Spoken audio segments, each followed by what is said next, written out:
Hi, everyone. We are so glad you're joining us today. I see everybody getting settled into the Zoom room. As you are getting settled in, I hope you'll share who you are and where you're joining us from in the chat.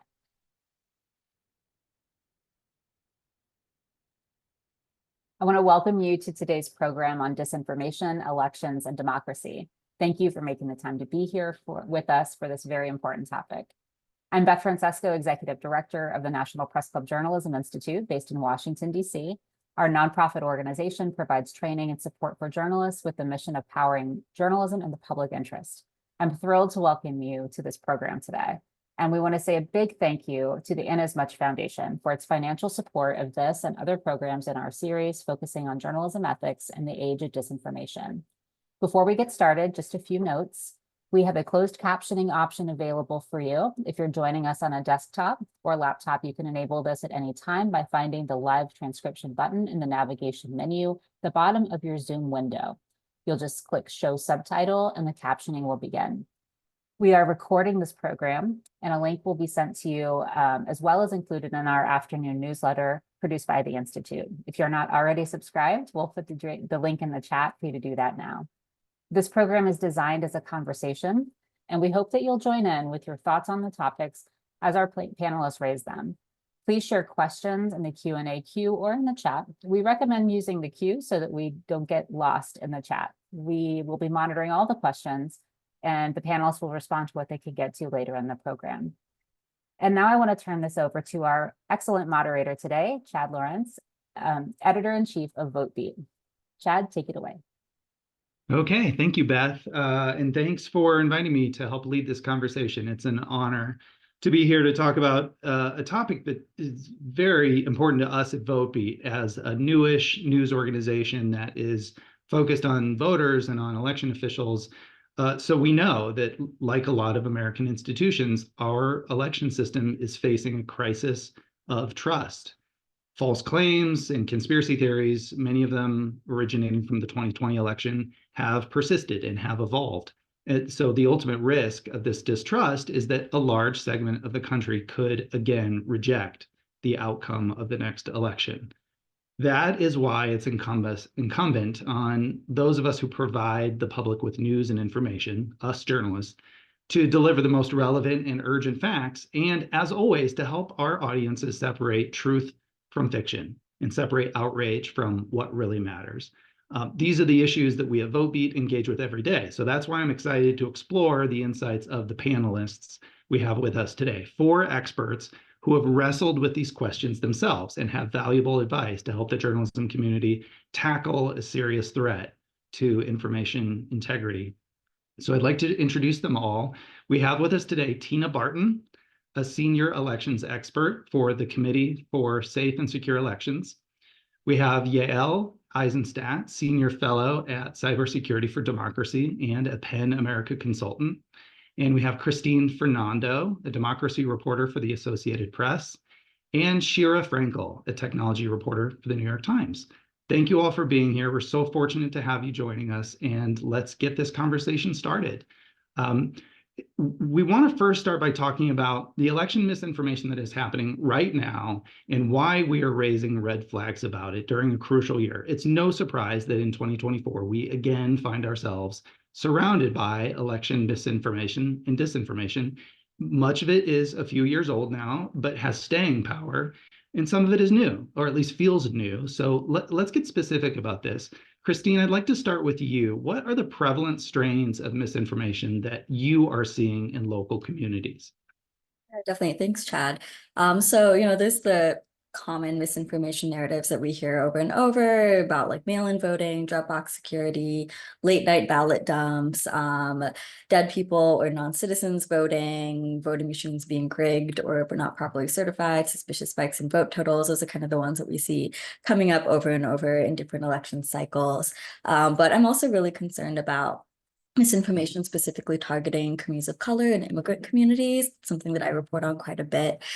So this misinformation is often like very culturally nuanced in kind of a scary way. They prey on the very specific traumas and fears of certain communities. For example, there might be misinformation related to socialism or communism or authoritarianism, inflation, public safety, job security, things like that.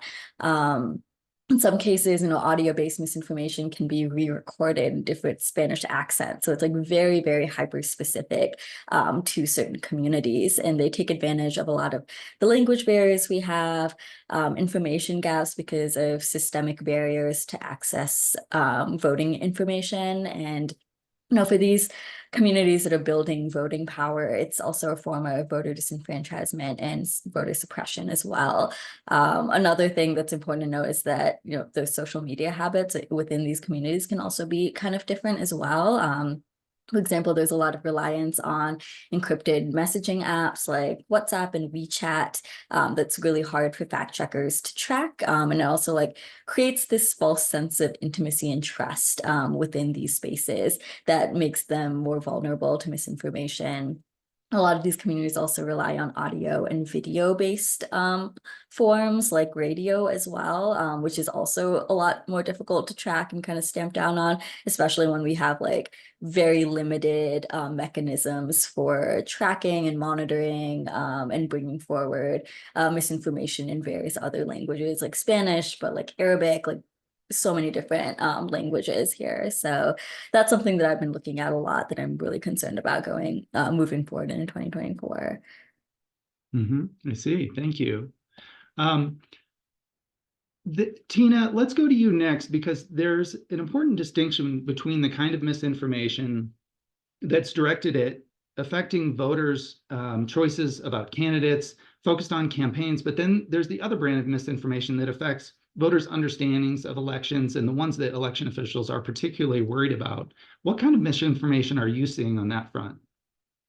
Yeah, thank you so much, Chad, and for the team at the National Press Club for shining some light on this topic and for having us here today. Specifically, I think that we continue to see, excuse me, the attack on the machines being rigged.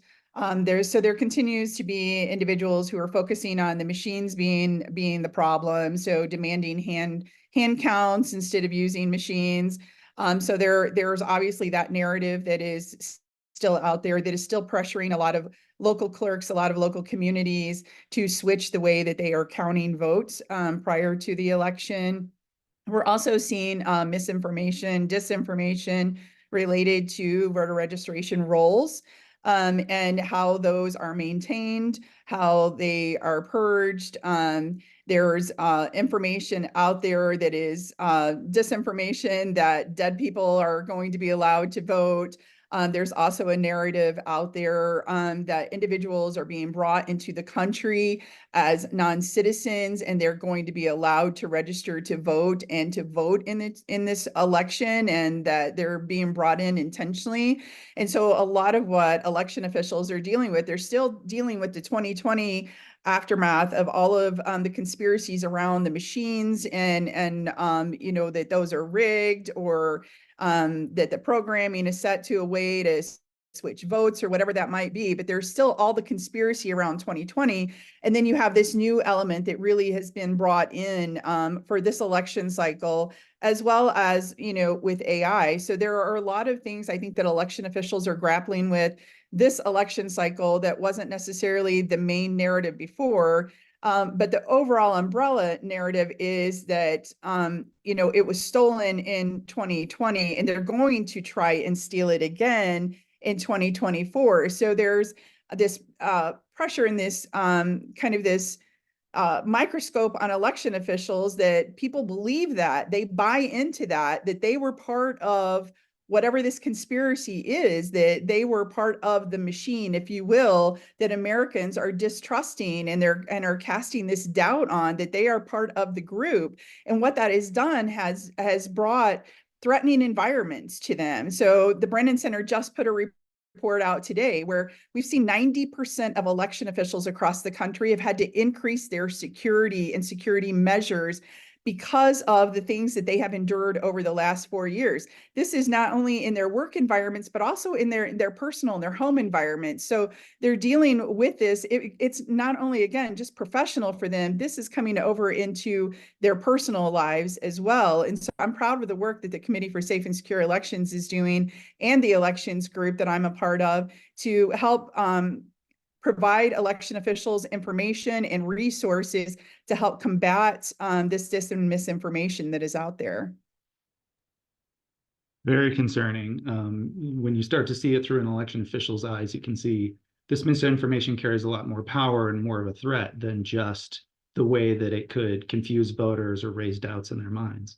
And if people hear something enough times, they start to believe it, right? So even if they don't have facts to back it up, if someone repeats a narrative to them enough, they start to believe that, even though no one has shown them proof of such, just because their values might align in other areas with that individual, they will buy into that even without proof. And so that's why, as election officials, we have to continue to have a collective voice of sharing truth. And that's why we need the partnership with the people that are on this call today to help us amplify that. Yes, thank you. Shira, let's go to you next. What are you seeing across social media platforms, especially platforms that are maybe not the ones that are monitored as closely, or that are sort of in the farther reaches of the internet? Thank you so much for having us today, Chad. I just want to say that when I first started covering misinformation and disinformation in the 2016 elections, these types of calls, these types of conversations weren't happening. We weren't really coming together, especially as journalists, which can always be a bit like herding cats, weren't coming together to have conversations with one another about what we were seeing. And I just think it's incredibly useful and important that we're doing this. The way the internet has changed has really affected the way misinformation has changed. The internet of the 2016 elections and the 2020 elections, where people were really centralized on platforms like Facebook and Twitter and YouTube, it doesn't exist anymore. It's a balkanization is how we sort of think of it. People are spread out on different platforms based on their interests. If they, supporters of President Trump, for instance, have coalesced around Truth Social, Gab, Parler, they serve a more sort of extreme right-wing population in the United States.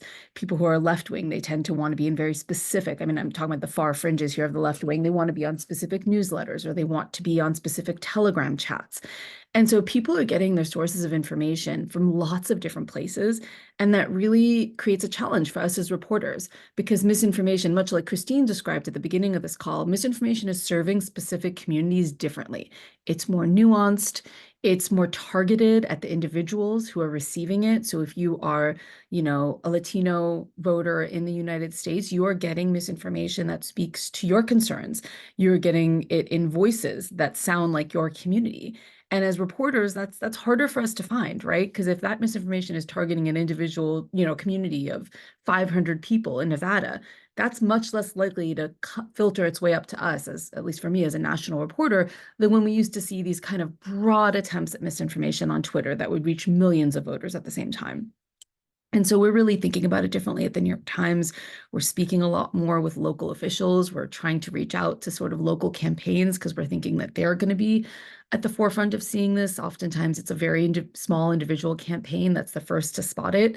And really just trying to make people aware, like, hey, we want to know about it. When you see it, please bring it up to us. We want to know about the most targeted, small, you might not even think it matters. Like, that's actually what does matter to us, because it's all the narratives we've heard here already. It's the dead people voting, and the, mail-in ballots aren't being counted. It's all these things that we've heard time and time again. But when you hear it and you're told that your specific county is doing it, you're likely to believe it in a way that you maybe didn't when it was on the national front. I'm sensing a theme here where micro-targeting of disinformation, and there's a sophistication to it this year that we haven't seen before. Yael, let's go to you. I'm curious to hear what you're seeing on social media and even the generative AI side. And specifically, should we be worried about foreign actors such as Russia or China or anyone else that would have the ability to spread false information to voters in November? Sure. Excuse me. Yeah, actually, I'm going to pick up a lot on what Shira was just talking about. It's interesting. I've also been looking at this for a long time. And just for context, for those who don't know me, I actually worked at Meta for a very short amount of time, specifically on elections integrity issues in 2018. So, you know, for the 2016 election, there was what you could call a Russia playbook. But now that playbook is being used by not just foreign actors, but domestic actors as well. And I think one of the key issues we really have to understand is that we haven't addressed any of what enabled these actors to spread false information, as well as to persuade voters from previous years yet. I mean, we haven't held companies accountable. And I don't just mean for spreading misinformation. I don't think a company is responsible for an individual bad actor. But for even when they monetize or profit from this kind of content, for example, we haven't updated our political advertising laws to apply to the internet yet. Nobody's been held accountable for anything that happened in 2016 or even January 6th via social media companies. And so I do want to just set the stage with that's problematic. And we don't have industry standards on what constitutes, for example, voter suppression online. One of the things that I tried really hard in 2018 at Facebook to do was to create a system where we would make sure that political advertising itself, from which they both profit and which can be micro-targeted. You brought up micro-targeting, so I think it's really important to understand that. Try to build in rules to make sure that political ads couldn't engage in misleading people about elections. And while at the time they wouldn't do it, since then, some companies have updated their rules a bit, but the ability to micro-target content to vulnerable people, and by vulnerable, I mean people who are already primed to believe a certain narrative, is still absolutely allowed. So you asked about foreign actors. It's interesting, as I mentioned, we have the Russian playbook. We have domestic actors in the United States using the very same tactics, but we are seeing a number of foreign actors testing the waters right now ahead of our election. There's been reporting, for example, on numerous Chinese campaigns, very similar, if you think about it, to the Russian playbook, not necessarily trying to make it very clear who people should vote for, but picking up on the issues that are already fracturing society and just trying to muddy those waters even further, to sow either more distrust in information, in institutions, all of these things that really affect elections and democracies. And it is interesting. You do see Meta at least trying to tackle these, but we have a new situation, and that's that we have a major platform, X, formerly Twitter, which isn't even engaging in the bare minimum of these sort of efforts to make sure that foreign influencers aren't interfering in elections. I mean, China is a great example. The Washington Post, and I'm sure other outlets covered this, that we saw China using the same tactics as Russia in 2016, and the companies that usually would coordinate, like Meta, YouTube, X, they would get together every few weeks to discuss these campaigns, because nothing stays on just one platform. A true disinformation campaign launched by a foreign actor or someone who is intentionally trying to create chaos is going to migrate across platforms. And according to the reporting, X isn't even showing up at those meetings anymore. So that's really, really concerning. I will add really quickly, I know I'm going on and on. You mentioned generative AI. So adding into this mix where, the social media channels, they're the distributors, and we really haven't fixed any of the problems from 2016 or 2020. And then on top of that, we have more easy, accessible, and inexpensive tools to create compelling, artificially generated audio, video, whether it's ChatGPT, whether it's, the image creators. And here's why that matters. I don't necessarily think that the tools are sophisticated enough that journalists cannot authenticate content. I mean, we saw the example with the fake Biden audio. The media was able to debunk that pretty quickly. But first of all, that's just one more thing that all you journalists have to do now ahead of reporting, but also the awareness that these tools exist actually causes more distrust in information to begin with. And that is going to be really concerning and a really big thing for journalists to tackle. I will end with one good thing, because I always sound like a huge downer on these calls. The fact that we're having this call, which I think Shara also mentioned, the fact that the public, that journalists, that elections officials are more aware of these tactics now than ever before does give us the opportunity to talk about how to start addressing them more proactively. So I'm really excited that we're having those conversations now. Very interesting point. Thank you.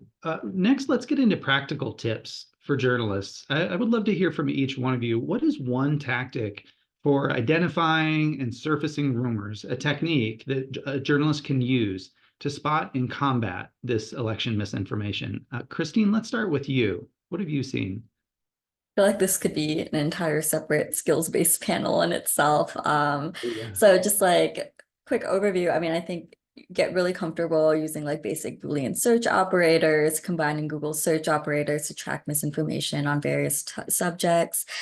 Twitter lists, I think, are also really helpful for me in terms of tracking specific sources of misinformation. Also, you know, is the basics like Twitter, Facebook, YouTube, TikTok, but there's also Reddit and Truth Social and Rumble and Telegram and Gab and Parler, where a lot of this misinformation is moving really quickly. Also, boots on the ground reporting is still really important, not just like being plugged into your computer, just talking to people, asking them where they get their information, to figure out where your community is looking to is really important.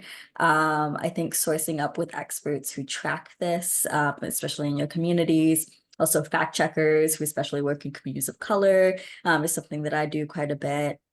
And also one thing that I always try to make a note of when we talk about IDing and surfacing these kinds of rumors is that you also have to be having really frequent conversations with editors on how to avoid platforming misinformation as well. I always think of things like if it's a large enough audience has already started absorbing the misinformation, if it's moving beyond the platform that it originated on, if it's been shared by a public figure with a wide reach, et cetera, when I'm kind of deciding whether to report on the misinformation narrative that I'm seeing. So just some quick tips there. Very good. Thank you. Shira, same question. What's a tactic a journalist can use to counter misinformation, especially when it's traveling powerfully over multiple platforms of social media? I mean, we honestly spend as much time debating when to write as we do actually writing. You know, we know that as reporters, the minute we publish a headline about something, more eyeballs are going to be on it. And so even if the headline says very clearly, no, a dead person did not vote in XX election, or an XX, vote, we still are going to send people searching for what that piece of misinformation was to begin with. And so the first thing we do is we just kind of run a search. We make sure that like Facebook, Twitter, et cetera, across all those platforms, that it's kind of reached what we see as a critical mass of millions of people having already seen that particular piece of misinformation. At that point, we know, okay, this is worth debunking. This is worth doing a story on. At this point, enough people have seen it that it's important for us as a news organization to come out and say that it's false. Like Christine said, we really make sure we're embedded in a lot of the communities where misinformation originates so that we can get ahead of it. Often we'll pre-write on things that we know are likely to come up. So we'll have, something ready to go where we've lined up the experts, we've lined up the history of that piece of misinformation, whether it's a video that gets circulated over and over again. You can familiarize yourself with them. There's, probably a dozen or so videos that seem to surface in every single election of people ripping up ballots or putting ballots in a trash. And they've already been debunked, right? They've already been shown to be like, well, those ballots were old, or those ballots had errors printed on them. They're being thrown away at the printing facility where they were meant to be thrown away. So having that ready to go so that when that video once again surfaces as evidence, that ballots are being thrown away or anything, you have that done. You don't have to then spend 45 minutes to an hour, because speed is really key. And I know I'm sounding a little bit like I'm contradicting myself at the moment, because on the one hand, I'm saying we're waiting a long time to make sure it's reached a critical mass. But it's kind of like a wait, and then hurry up, which I'm sure a lot of reporters will be used to, where we're holding off on doing anything. And then when we finally decide like this has reached critical mass, we want to be out within 10, 15 minutes. We want that story published, and we want to make sure it's indexed on Google so that people are seeing it. That does make sense and feels like an actionable tip that a lot of reporters in this room can emulate. Thank you. Tina, let's go to you next.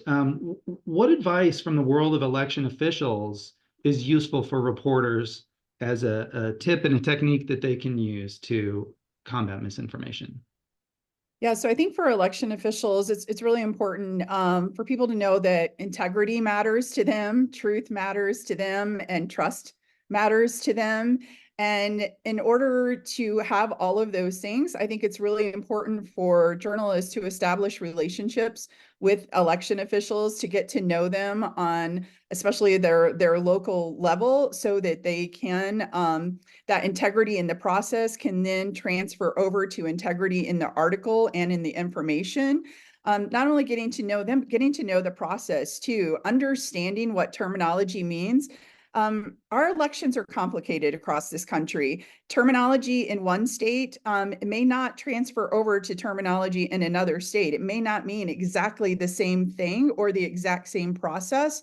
So making sure that you have clarification on what the process is, what it looks like, how it's implemented, all of those things. And then, making sure that you understand the purpose and the why behind what is being done. Maybe even going out and immersing yourself in some of the process. For instance, when I had my logic and accuracy test, I remember Chad Livengood from the Detroit News coming out and stood and watched the entire process, because he was going to be reporting on what is done ahead of time by clerks to make sure that ballots are ready to go and that the information is correct and that the machines are counting things correctly the way that they should.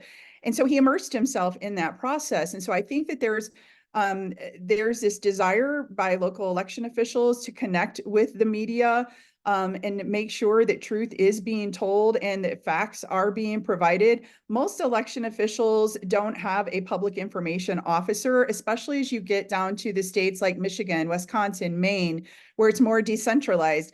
They don't have someone on staff to do this for them, to do the communications for them. So understand that you have to earn their trust, and that you have to establish that relationship before they're going to be willing to have those conversations with you. That seems so important. We've noticed that at VoteBeat. Christine, you've probably noticed this as well, that it's so helpful to have a relationship established with an election official, so that when something confusing comes along, when there's misinformation, it's so handy to have that person practically on speed dial so that you can check it out with them. Yeah, let's go to you next. I'm curious to hear from you what tips you have for journalists, especially understanding the power that the misinformation can have on online platforms. Sure. I might be a little bit repetitive, but a few quick points. One, I would argue, this is probably hard to do, to not always let the loudest voices persuade. And I don't want to, I feel odd when I'm giving tips to journalists. I don't mean this in any condescending way. I would give this tip to anybody, not just journalists. We know that a small percentage of people drive a large percentage of online traffic. And we have seen in the past that sometimes that does get misinterpreted by some media as a trend, as opposed to, or something that's representing the broader population. And I think really fighting the instinct to assume that something that seems like the loudest voice online does not necessarily mean that that's what all of the public thinks or wants to hear. I will absolutely emphatically repeat the pre-bunking statements that have been made already. Pre-bunking is hard because it does involve really working to monitor narratives that are building in your communities, to understand what stories have emotional resonance, to anticipate future events, to see what trends are forming, what memes are circulating, and then to get ahead of these campaigns.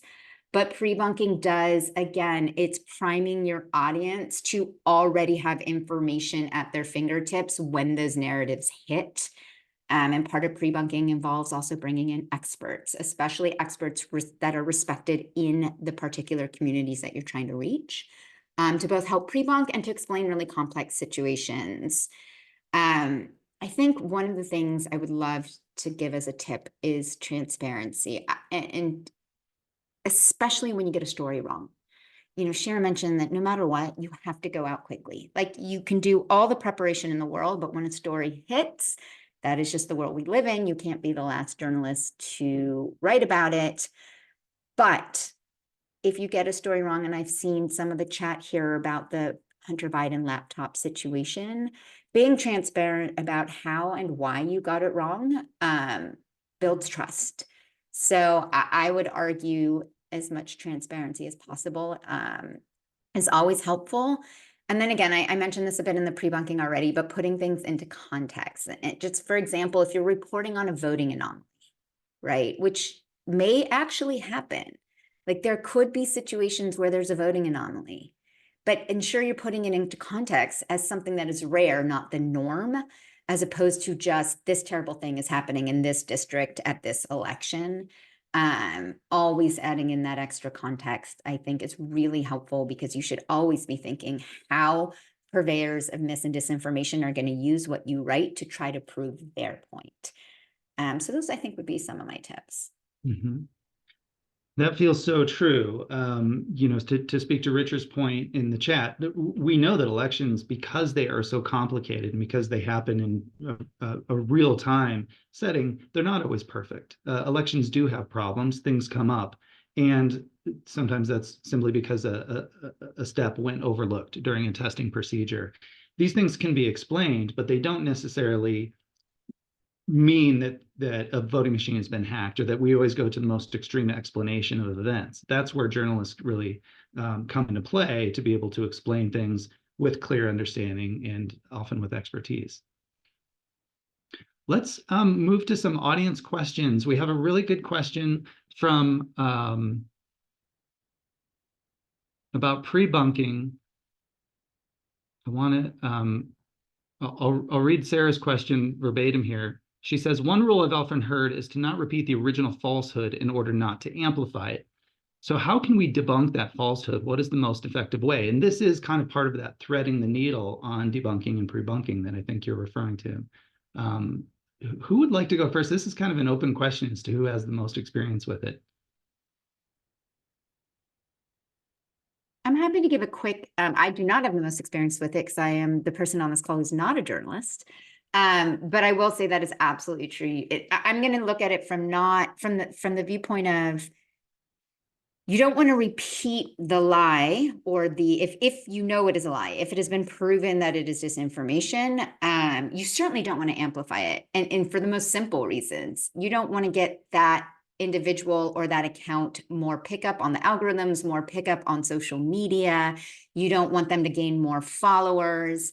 I will leave it to the journalists here to discuss whether that means you don't address it directly at all. I would just say, for example, you see something that you know is, let's say you see somebody claiming don't show up to vote at this location because a pipe burst, or, you know, whatever. You don't want to repost that and say this is a lie, because now you've actually just helped amplify that person.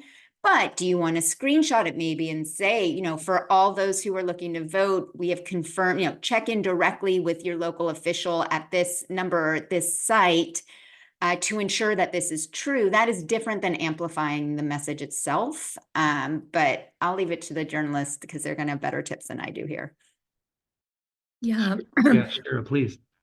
I think being really transparent and clear in your language is so important here. The first sentence can be something like, in a false claim, officials in blah, blah, you know what I mean? Or in a false claim circulated, da, da, da, da, da. You really want to make sure that from the start of your article, you're making it clear what the finding is. And there's a couple reasons we do this. One is that in the past, we haven't, and bad actors have screenshotted an article, and it will just show the New York Times logo. And then the first sentence could be like, you know, on Twitter, claims circulated that a dead person had voted in such and such county, right? That in and of itself could legitimize the claim. If people share that on their private WhatsApp groups, on their Telegram groups, that can seem that the New York Times is legitimizing the claim. So from the very start, when you're debunking something, you want the first thing to be like, this is false. And then you want your proof. You want, the local official who was there, who saw it, who can say, no, I'm here, this didn't happen. And you want to, in this day and age, people really want to verify information for themselves. I think people by and large have become so much more internet savvy. And so you want to link out to that official who's making their public statement. You want to link out to the primary video, which shows that a claim isn't what it purports to be. And so I think that like being very, very clear in your writing, using basic words. I think a lot of times journalists can, I'm guilty of this myself. You can tie yourself into knots because you're trying to add all this nuance at the top of your story. The B matter, as I'm assuming everybody here calls it B matter, it goes later. The first thing you do is in these kinds of stories is you debunk the claim, you give the primary reason you're debunking the claim, then you give the history, then you give the context, then you give the in such and such county in the year 1970, whatever, this thing happened, and it previously happened in an election that happened in another country, and there is a reason these claims get made. However, again, on this day, in this place, that is not what happened. Thank you. Christine, anything to chime in with from your experience? Yeah, I think Shira hit all the main points there. I think in general, you can speak in kind of more general terms, like a false claim about or spread misinformation about, and mention generally what the narrative is rather than specifically saying, like repeating the false claim. I think, again, it really it varies so much from instance to instance, exactly how you want to word this. I think it takes just a lot of back and forth with an editor on wording, but it's really important, like Shira said, to start with being this is a false claim, instead of putting things in there that could be screenshotted, like she mentioned.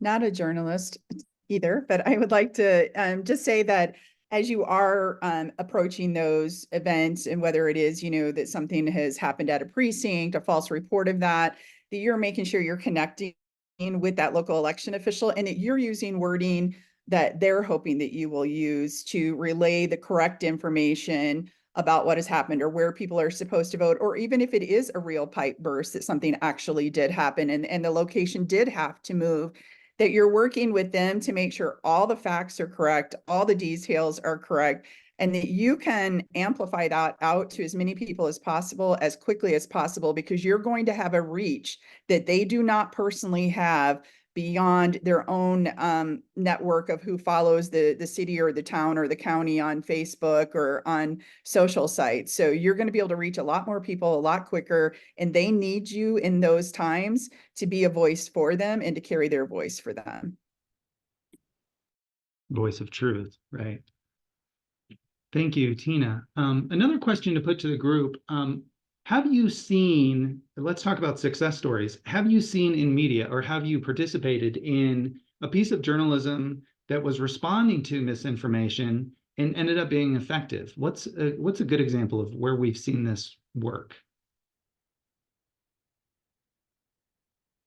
I'd say in the last midterm elections, we were ready. We had a fairly large team that worked in real time, and I'm drawing a blank on the specifics right now, but I do remember that election, which had the potential to spread so much misinformation, didn't. And there were a lot of very small ballot elections happening all across the country. And for the most part, I mean, obviously there are always exceptions, but we were able to very, very quickly, I'm actually now remembering one specifically. It was in a county in Arizona, that video that I mentioned earlier of people throwing away ballots that had errors on them, which was a real thing that I think happened in 2015 or it was ahead of the 2016 elections, it was months ahead of the 2016 elections, actually. There were a bunch of ballots printed that had mistakes on them. And so election officials, in a show of transparency, got rid of them. And they invited journalists to video them getting rid of these ballots that had mistakes printed on them. That specific video was circulated again in 2020 as evidence of a claim that they were throwing away mail-in ballots. And because we knew the video, because we were very familiar with it. We had pre-written 3-4 graphs to be like, hey, this video is originating in 2015 and it's not something that's happening today. It was interesting. We could see in real time people sharing it in local Facebook groups and in newsletters. And somebody even sent me an email being like, oh, I just texted this to my mom because she was so worried about her. You know what I mean? It was one of those moments where like we really saw that because we had published something quickly, people were responding to it and sharing it, and it calmed something down that had the potential to be explosive. Sorry. Can I add a thought here? And I actually would love to hear a response from anyone on the panel about this. So, I mean, I've been watching, I have been fascinated by watching, for example, Stephen Richer, the Maricopa County reporter, how he engages online. Now, I want to start with, I don't necessarily recommend that for everybody. Like he is a master class in it, but it can go really wrong too. Like it can get you severely attacked. I'm not recommending that everybody engage the way he does, but he will immediately respond with data, with facts, with saying, you know, I'm actually the county recorder in Maricopa County. Here's our data, here's our facts. And I find it really fascinating. And I don't know, I'm just curious if anybody else is like, again, you are putting yourself also potentially in harm's way. So don't take this as me advocating that everybody do what Stephen is doing, but I don't know if other people have thoughts on that tactic. No, absolutely. I've actually with some of this group had talked earlier about the work that Stephen does and how transparent he is, especially given the fact that people have attacked Maricopa County from so many different angles with conspiracies and protests and things like that. I think Stephen does do a phenomenal job of inviting the public in. I mean, he just recently held a tour that was live streamed, and he fielded questions in real time from people as he was doing that. Again, a masterful job of it. Totally agree with you. I would say most election officials in the country don't have those resources. Maricopa is huge. They have a lot more resources. He has more staffing. But for the locals, I'm seeing that, taken down really, to more of a smaller level, but they're still taking the same tactic of let me invite you into the process. A lot of them are holding open houses. They're doing citizen clinics, if you will, to teach people about the elections process, letting them come in, look at the equipment, ask them questions one-on-one. And we all know that trust at the local level is higher than at any other level, right? So if we can bring our own constituents in, whether that is through a live stream, whether that is through webinar, whether that is in person, bring them into the process and answer their questions. Yeah, maybe I'm only reaching my 75,000 people in my city, but if that 75,000 can then tell the story of, hey, I went in, I experienced this, I saw this for myself, they almost become your own evangelists, right? And so by bringing them in and sharing that information, answering their questions and exposing them, I think that it is incredibly helpful and can help spread truth.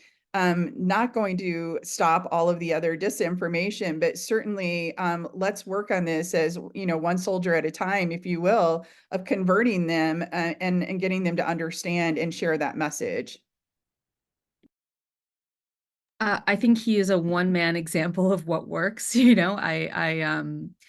is also such a stark, for me, it's such stark evidence of why local journalism matters and why it's so concerning and so frightening that we've seen so many news deserts emerge and so much local journalism really be decimated in the last 10 years. People trust the local reporter who knows their community. He's from there. He knows the ins and outs. He is on top of it in a way that national newspapers like the Times, just can't be.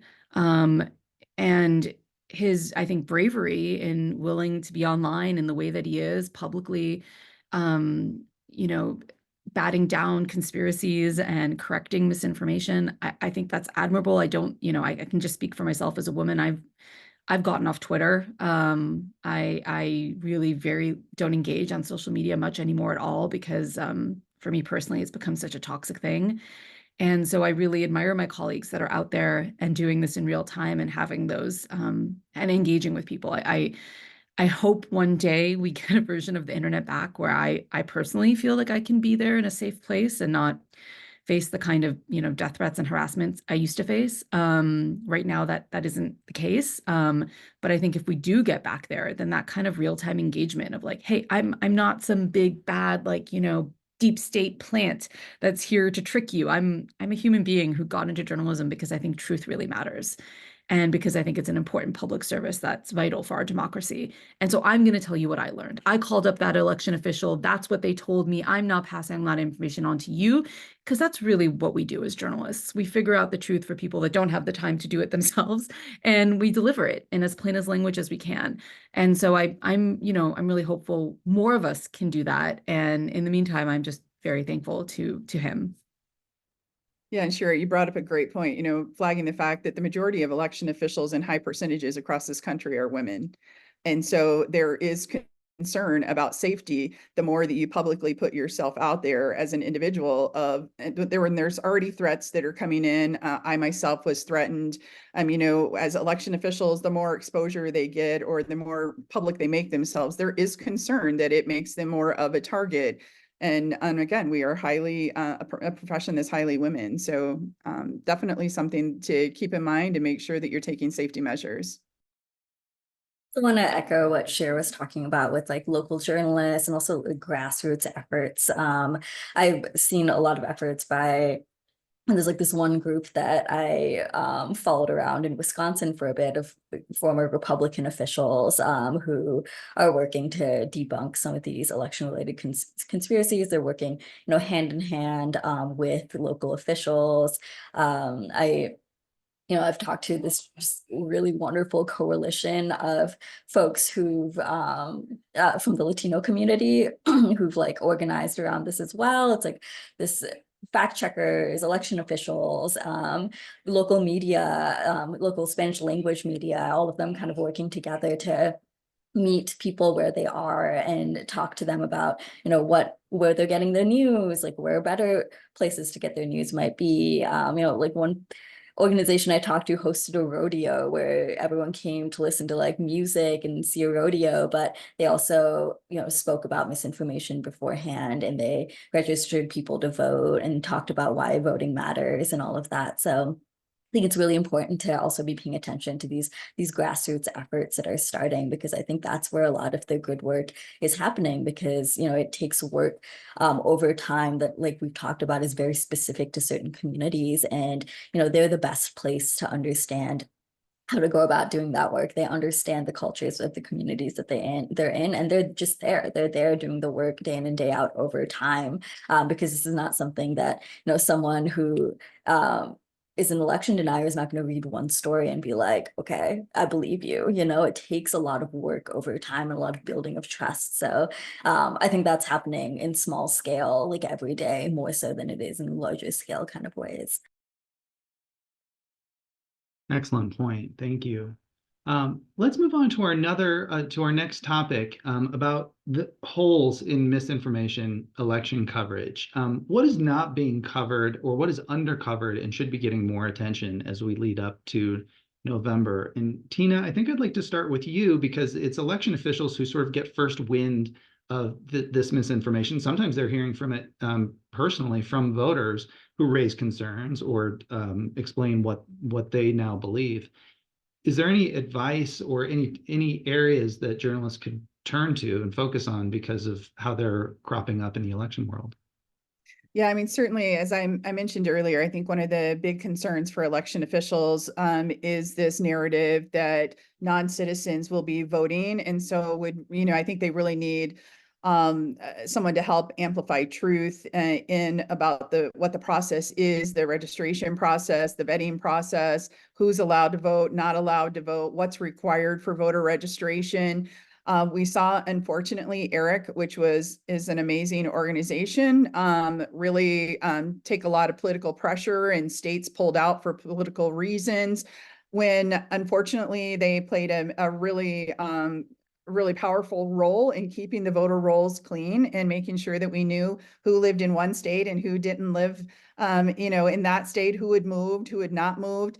And so I think that the voter rolls and the voter registration process is something that we are going to need the media to amplify the truth about, and because that is something that we're seeing is really playing out, and I think will be the narrative should the election go one way or the other that people don't agree with.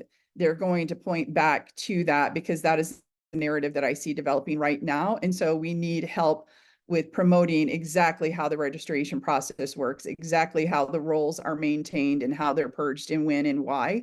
And so getting that information out there, I think will be really critical of making sure that it debunks now some of those theories that I think will be put in place later on this year as we move through the election cycle. Thank you. Yael, you next. What areas should journalists be focusing more on than they currently are? I don't know if I would say more than they currently are, because again, as someone who is not a journalist here, I would never want to sound that condescending. But I will say, I think there's a real challenge also in how journalists are going to cover things like AI, generative AI, how it all affects this. And I don't mean to just throw out the big term AI. People use this term in many different ways these days. But I said this at the beginning, I'll just repeat it now. I don't have the perfect answer for how to do this. But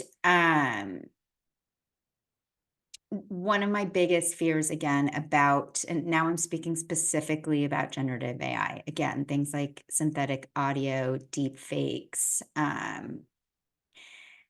are you going to cover that without creating more distrust is going to be a real challenge. Because if you're covering a story and you have to add in 14 caveats, which of course you have to, we have not been able to independently authenticate this. We cannot verify that this is true. All really important things to say, and yet it's also contributing to even more distrust in information to begin with. And so I don't have the exact answers on what is the right language, but I do think helping your audiences understand, and this is where more context, and I get, especially for writers, you only have so many words you can put in a piece, but helping people really understand these things, what generative AI means, how it's being used is going to be really, really important. I think one of the things, this is not going to surprise anyone now, but this whole idea of the liar's dividend, of how people will use the very distrust in information to their own political gain. I mean, the most obvious example, a politician, someone running for office gets caught doing something really terrible, whether they're caught on video or on audio. All they have to say now is, well, that wasn't me, that's fake. And even if journalists are able to authenticate or whatever, audiences that follow certain narratives are already so primed in our current online ecosystem to believe when somebody that they are primed to believe says it, that's going to be an even bigger challenge. I don't have the perfect answer, but I do think it's something that I think newsrooms and journalists really need to grapple with. How are you going to report on images and video and content in general that doesn't sow even more distrust? Yeah, I mean, building on that, and actually I think I saw a question about smaller newsrooms and what they could do. Something we found really helps is letting people know what our process is. So I back when I was on Twitter and other platforms more often, I would often tweet out what I was doing. So, I think somebody made a claim that we just call up one official and report that. That's just not how journalism works, right? Like the way it works is we have to call up multiple individuals. At least at the New York Times, our standard is 3 people that are not related to one another. So you cannot call up 3 people that are sitting at the same desk and get them to verify a claim, right? You're calling up 3 individuals, ideally who, come from different offices, who are in different, parts of an organization, and getting each one of them to independently tell you what happened. And that's our standard to make sure that we're getting the right information to people. And so saying that to people, hey, I know this false claim is circulating online. As I'm trying to figure out what really happened, if it is false or not, I'm doing this. I'm calling up this person that's in this office. I am calling up a person who is physically there in person, who's a primary source of information. I'm then finding other people that were physically there as primary sources of information to explain this to me. Putting that online, right? Like putting that somewhere public on your website, or, you know, ideally we sometimes do it at the bottom of an article. We link out and we go, here's what our standards are here when we're determining that something is a false claim, or if we're determining something is AI, we're running it by this number of individuals. We're talking to these types of people. Really being transparent about what the journalism process is for people, because I can't count the number of people that seem shocked at the amount of work we do to get one single verified claim in an article. And they go, oh, well, I just thought you watched the same video I did and then wrote something about it. And I always correct them and I say, no, absolutely not. I'm not writing my opinion on anything. I work really, really hard to keep my opinion out of any kind of article. And in fact, I'm relying on actual experts who are there. And my job is to get those experts to talk to me and to give you guys that information. And so explaining that to people over and over and over again in every article you publish and on your website, I think that's super, super important. Makes perfect sense. Christine, what areas would you suggest your fellow journalists double down on? What areas need more attention? I think this is something we've talked about quite a bit, but explanatory reporting, pre-bunking is really important. It's not like going to give you as flashy a headline. It doesn't, sometimes it might not feel like news in the same kind of way, but it absolutely is. And it's so important. To be doing that kind of explaining of what the elections process looks like, because like Tina has mentioned, it is very, very confusing. And it's just, there's a lot of moving parts, and we have to really explain to readers what it looks like so they can build that trust. I've also mentioned this quite a bit, but I would love to see more reporting on misinformation targeting communities of color and immigrant communities.